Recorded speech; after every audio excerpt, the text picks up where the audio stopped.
día de hoy la tenemos nuevamente, la doctora Victoria Lacruz. ¿Cómo estás, Victoria? Complacida, siempre es un bonito momento compartirlo con Sami para hablar un poco de las cosas cotidianas que siempre de alguna manera nos involucran, nos comprometen, pero sobre todo seguramente nos preocupan. Sí, esa es la palabra correcta, nos preocupa, porque vemos en todos los medios de comunicación todo lo que está pasando. Hace una semana que estuviste por aquí, hablábamos de unos feminicidios que hubo fin de semana, fue un fin de semana terrible, a principios de noviembre, si no mal no recuerdo. ¿Cómo podemos llegar a nosotros mismos agredirnos, ¿no? Pero también hay mucha información dentro de los libros, la parte educativa, lo conversamos en su momento, no nos ayuda mucho la parte del Estado, los colegios, las escuelas. Si bien es cierto, en las casas se imparte los valores, un poco de empatía, pero un poquito de cada cosa, pero también estamos fuera de casa y dejando a los niños muchísimas horas. Entonces, esa parte debe suplirle a la escuela, que no se está dando. Bueno, en realidad los aspectos relacionados con la personalidad no son exentos al trabajo de la escuela. En nuestro país, al menos, lo que ha acontecido es que casi siempre la participación de las familias concluye en un momento determinado y continúa en la escuela, pero los padres pierden de vista que las escuelas deben continuar el rol modificador como parte fundamental del desarrollo de la personalidad. Fíjate, la familia, en el Perú por lo menos por lo que hemos visto en los años de la República, los padres creen que la escuela debe ser fundamentalmente instructiva, es decir, que debe enseñar matemáticas, álgebra, geografía, etc. Y se olvidan de que el rol fundamental de la familia, así como el rol fundamental de la familia es modificador primario en la formulación de la personalidad, del mismo modo, la escuela es el modificador secundario. Quiere decir eso que la escuela no puede abdicar de su papel de formador, de su papel de modelador, es decir, tiene que intervenir en el proceso ajustador de la personalidad. Y las escuelas en el Perú, por lo que vemos, han abdicado de esa tarea y se han enfocado fundamentalmente en el tema instructivo. Y lo que dice con relación, por ejemplo, a la violencia, a los problemas de personalidad, a la frustración, a las emociones desordenadas, tiene que ver con esta estructura de la personalidad que ya la sociedad está formando casi como cada quien como pueda, cada quien como le llegue, y entonces ahí tenemos problemas, porque ¿quién finalmente está formando? El amigo, el enemigo, los medios de comunicación. ¿Quién forma la personalidad? Cuando las mamás en casa creen que ya terminó su papel porque el chico ya va al colegio y el colegio no está asumiendo completamente su papel integral. ¿No? Que es tan importante. Y por eso se ve tantos problemas desde las escuelas, ¿no? Porque es donde los chicos, como las personas que trabajamos, estamos más en el trabajo, más de 8 horas, igual los niños, que en casa. Entonces, cuando llegamos a casa a dormir, a cenar, buenas noches, y al día siguiente, y eso va corriendo. Entonces se involucra muchas emociones, ¿no? En casa, llegar a casa, que no tengas una conversación, que es importantísimo con los papás involucrarte en saber qué es lo que pasa con los hijos, de todas las edades, ¿no? Porque ahí también viene ya otro tipo de problemas, el famoso bullying. Y es algo que hoy día quisiera enfocarme un poco más en ese tema, porque estuve, te cuento, leyendo este libro que está ahorita publicado, ¿no? Cuando mamá lastima. Y hace un tiempo atrás tú y yo habíamos hablado de que el famoso niño interior, si realmente tengo un problema con un niño interior, y bueno, tú y yo teníamos una visión muy parecida, ¿no? Que siempre le echamos la culpa a la mamá. Entonces yo estuve leyendo este fin de semana este libro, que la verdad que lo recomiendo, pero más que recomendarlo como una buena literatura, lo recomiendo como, son episodios de muchas mujeres, ¿no? Yo soy honesta, no me identifiqué con ninguno, le soy honesta, pero también hay cositas que uno rescata, ¿no? Porque a veces tú sabes de alguna historia y esto sí le calza esta historia a esta persona X, o esto sí es como para trabajarlo. Entonces siempre se dice, cuando mamá lastima, todos nacemos pues del vientre de una mujer, de nuestras madres, ¿no? Y lo hablamos en el programa anterior, genética. Nuestros problemas vienen por genética. Pero en este libro, como hay muchísimo de autoayuda, no solamente es por genética, viene por comportamientos de círculos viciosos de muchísimos años atrás, ¿no? Sí, bueno, a ver, si queremos recoger un poco la tesis de la genética, tenemos que percibir que recibimos una condicionante. ¿Cuál es esa condicionante? Es el conjunto de rasgos bioquímicos que traemos por herencia.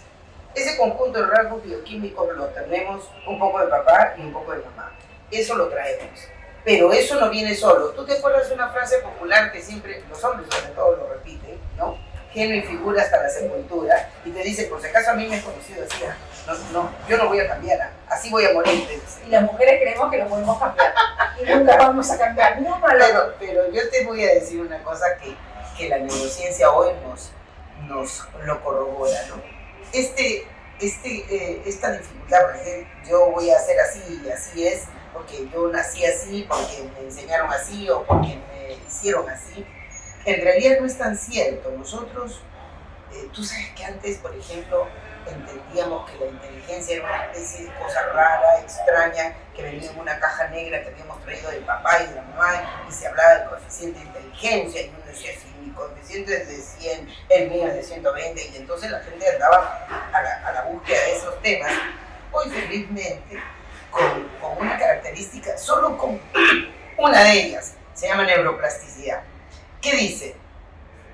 Que esta capacidad que tiene el ser humano para ir modificando, para ir cambiando y produciendo algo que se llama neurogénesis, para ir modificando la formulación de nuevos diseños neuronales en el cerebro. ¿Y eso cómo se logra? Con la vida, con la influencia, con los estímulos, con la cotidianidad, con lo que le vamos dando todos los días, no solo la familia pequeña, la familia nuclear, sino también la familia más amplia, también los cercanos, los amigos, los compañeros de trabajo, nuestro entorno. Cuando, por ejemplo, venimos a compartir con el esposo trae una fórmula distinta para vivir, porque él viene de crianzas distintas, con patrones de aprendizajes diferentes. Fíjate, y estoy hablando con el esposo que podría ser, pues, por lo menos 15, 17, 20 años después. Entonces, tú traes 20 años ya ahí. Sin embargo, el esposo termina haciendo que modeles otros aspectos. Igual tú terminas incluyendo. Yo te podría dar muchísimos ejemplos. En el que, por ejemplo, alguien me contaba, mi esposo me dejaba la toalla mojada todos los días, desde el principio hasta el final, desde el primer día hasta el día 10º de su matrimonio, la toalla mojada encima de la cama. Si él no sabía qué hacer, yo le dije, muy fácil. Todos los 10 días, coge la toalla y dile, esto se coloca acá. Todos los días, esto se coloca acá. La próxima vez que te deje la toalla mojada ahí, tú le dices, si la toalla está mojada ahí, significa que ya no sirve, porque todo lo que se cae, yo ya lo voy a tirar al tacho de la basura. Y haz que la levante, lo tires al tacho, igual que todo lo que dejó tirado.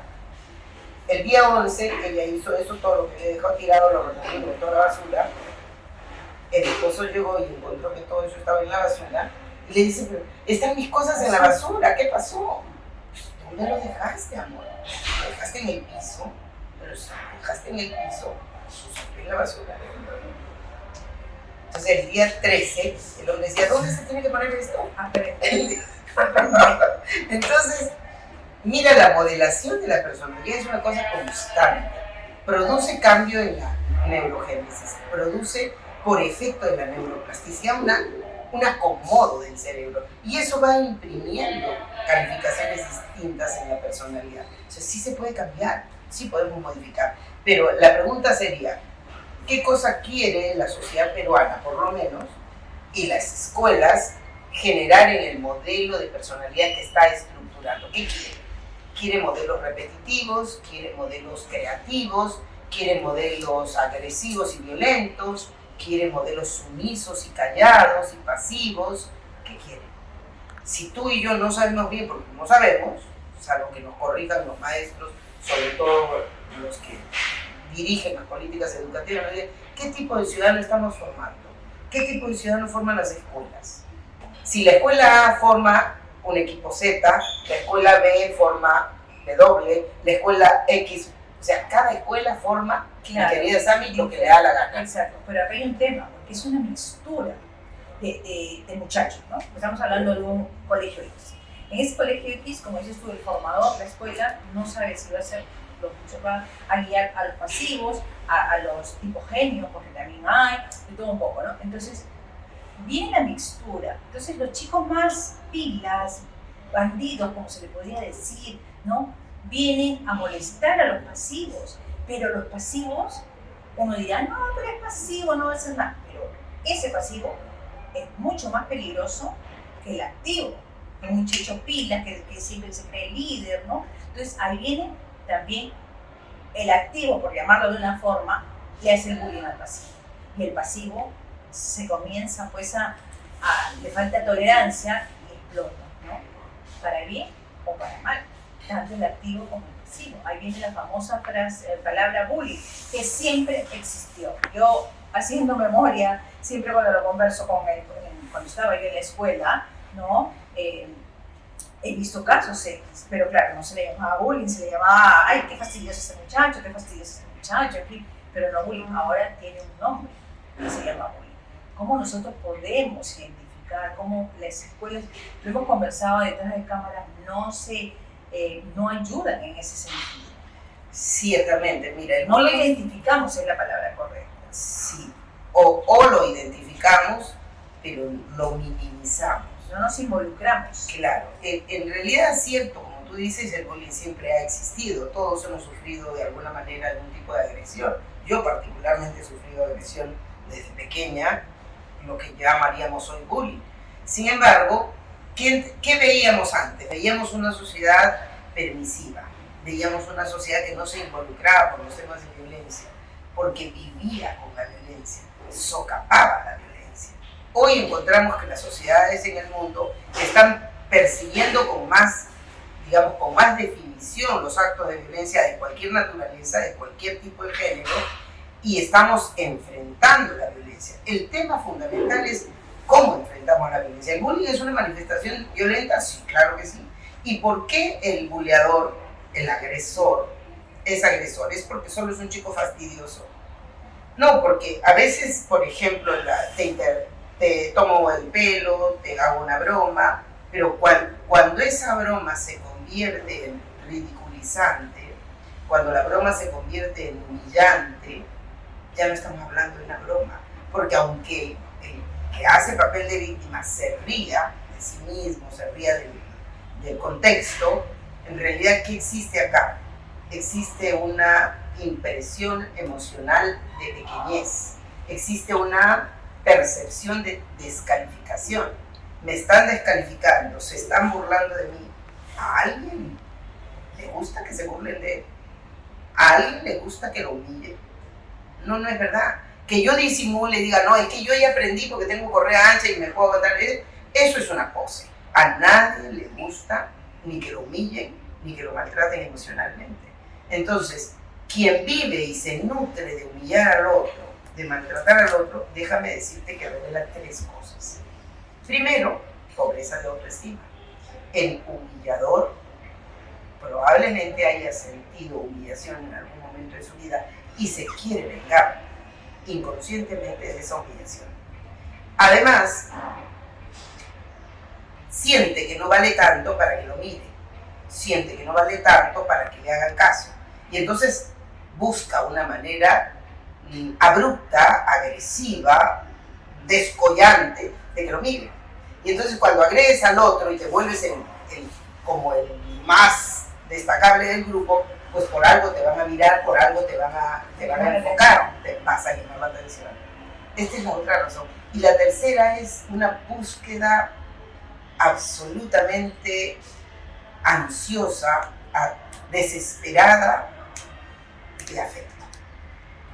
El buleador es a menudo un tipo que ha sentido agresión y que se ha sentido abandonado afectivamente.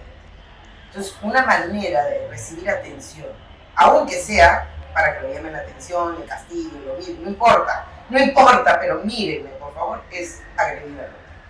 Esa manera de hacer agresión contra el otro, de humillar al otro, de maltratar al otro, de pisotear al otro, tiene el propósito de decir, mírame, quiéreme, existo. Claro, su llamada de atención lo canaliza con las agresiones, ¿no? Así es. No de otra forma. Mira, ahorita que tú comentabas esto, hay uno de estos casos que están aquí en este libro, ¿no?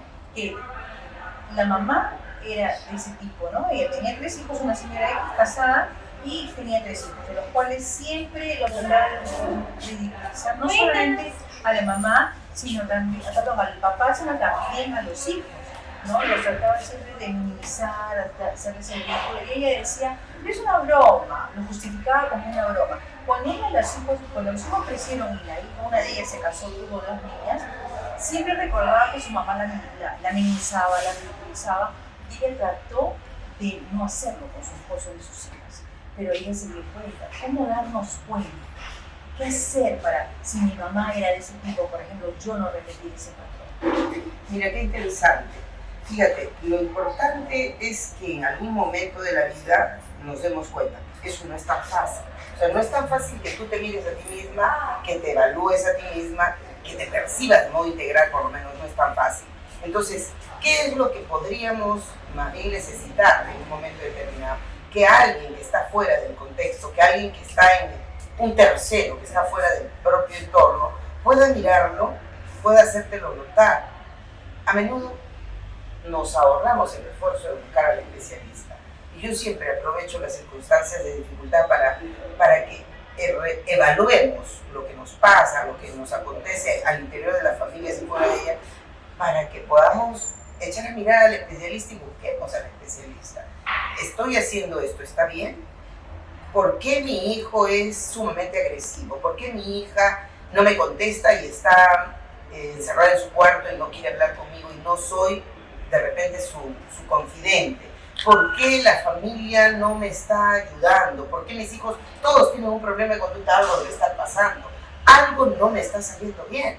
Porque que tenga uno, bueno, pasa de 5, pero que de 5 tengan 3, entonces ya el problema probablemente no sean los chicos solamente, sino los papás. Entonces hay que echar una miradita introspectiva, autorreflexiva quizá a nuestro entorno familiar desde ese punto de vista, o preguntarle a las personas, ¿no? Y sobre todo también permitirlo, ¿no? Porque a veces muchos papás, yo conozco algunos casos, no, pero mi hijo está bien, mi familia es perfecta, mi familia está así. Pero no, porque no, como dices tú, lo ves desde afuera y tú ves realmente que esa familia no está yendo bien, puedes darle hacer el comentario, pero si tú no lo recibes como mamá o como papá, no haces nada. Cierto. Y bueno, mucha razón, ¿no? Todo viene pues de casa, todo viene de educación familiar, todo viene por ahí, como dijiste tú en algún momento, también la genética influye. Yo te quiero preguntar, porque este fin de semana lo conversé con alguien, ¿no? Si bien es cierto, la mayoría de las cosas que nosotros, la personalidad, mejor dicho, y el carácter, a ver tú me dirás si soy equivocada, mucha influencia viene de la madre, ¿no?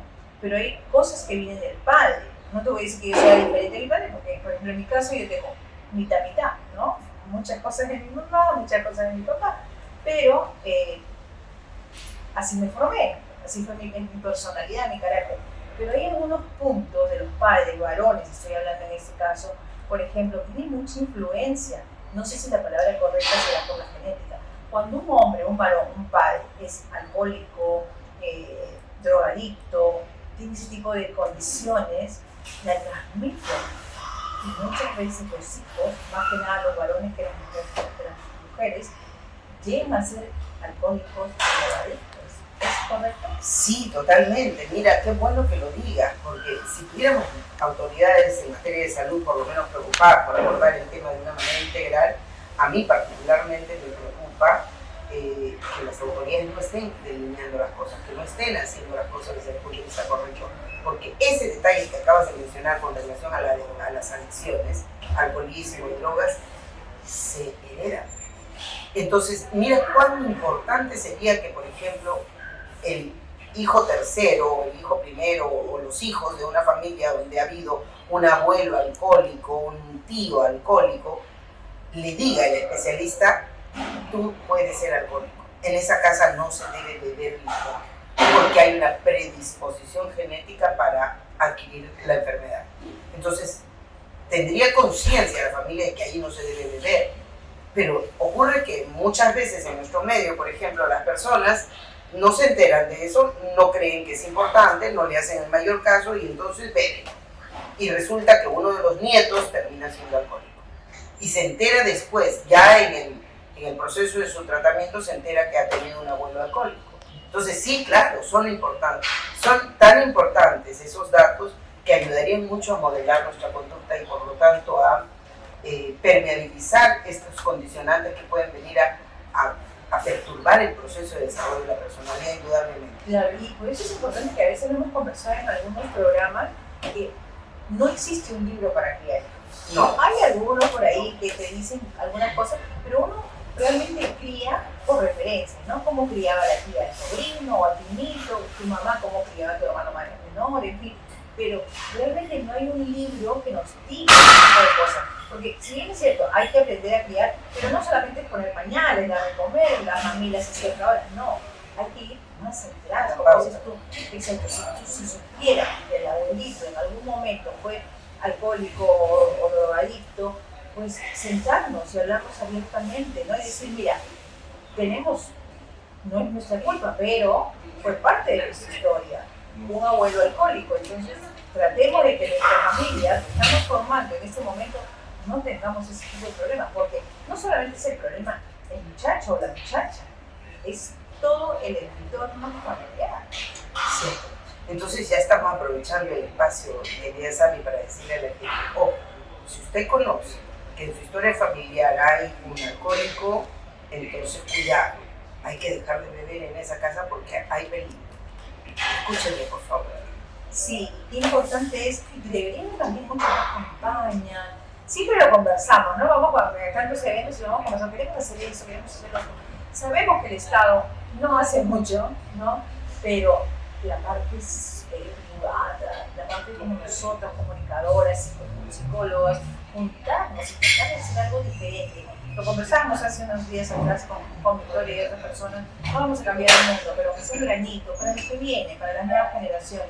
Qué importante es juntarnos, perfecto, un varón y una mujer y decir, nos vamos a casar. Qué lindo el matrimonio, perfecto, pero no todo color de rosa. Hay que investigar un poco el pasado para que lleguemos a un buen puerto, que tengamos una familia feliz y con todas las degeneraciones, disculpa la expresión, que se estén dando en el mundo, porque es realidad en el mundo, no solamente en el Perú. ¿A qué vamos? Estamos en 2023, el 2030 es ahorita, ¿no? Sí, ¿Qué pasará de aquí en 2030? ¿Cómo vamos? Hagamos lo que nos toca a nosotros y con eso ya estamos avanzando. Una consultita ya para terminar, Victoria, porque como siempre se me quedaron muchas preguntas en el papel, en la pauta. ¿Cómo crees que podríamos aminorar la violencia? Mira qué interesante. Como para todo lo relacionado a la personalidad no existen fórmulas, digamos, perfectas, recetas perfectas, pero existen algunas posibilidades que podemos ir permeabilizando en nuestro repertorio diario. Yo siempre recomiendo la protección al cerebro.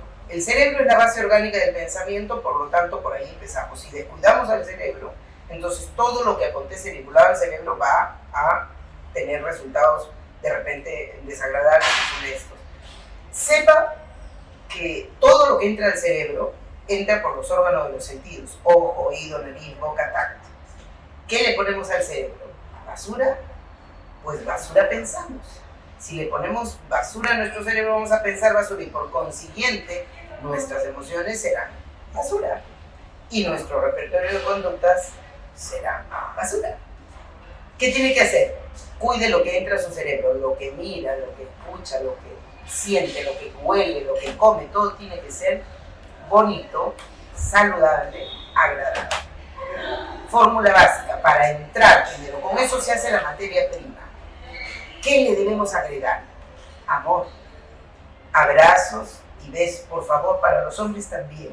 Nadie pierde masculinidad si abraza y besa y llora.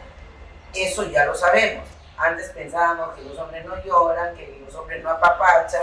No, los hombres también pueden apapachar y pueden amar y pueden sentir y pueden llorar sin ningún miedo porque nada les va a pasar a sus testículos, de eso somos completamente seguras. Entonces, tratemos de ser expresivos con nuestros hijos, con nuestras hermanas, con nuestras esposas. Los hombres que tienen esposas, ese modelo lo repiten los chicos. Si no, la gente no expresa amor porque no ha recibido amor expreso. Cuando somos expresivos en dar amor, nos amor.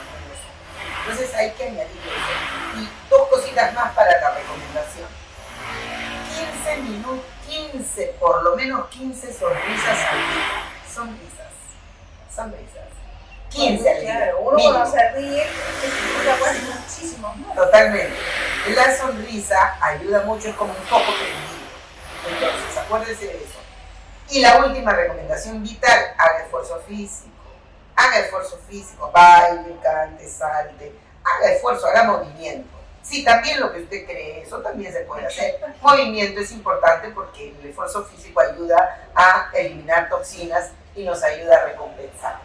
Creo que con eso podemos hacer mucho. Sí, muchísimas gracias, Victoria, pero hay un tema que lo has tocado hace un momento y tengo que tenerte una siguiente oportunidad, porque muchas veces, cuando tú dijiste, los padres abandonan a los hijos, ¿no? Por X motivos que tengan con la esposa, pero conocemos casos que el padre abandona a toda la familia. Yo siempre digo con eso, digo, porque si yo, varón, peleo con mi esposa, mi novia, y tengo hijos, no, que perfecto, el problema es entre tú y yo, no las criaturas.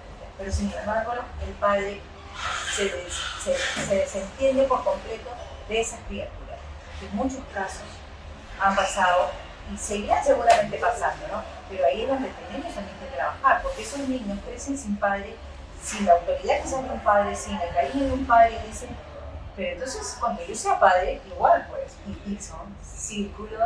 Sí, se repite. Te tengo que tener en otra oportunidad. Claro. Muchísimas gracias. Regresamos en un momento más.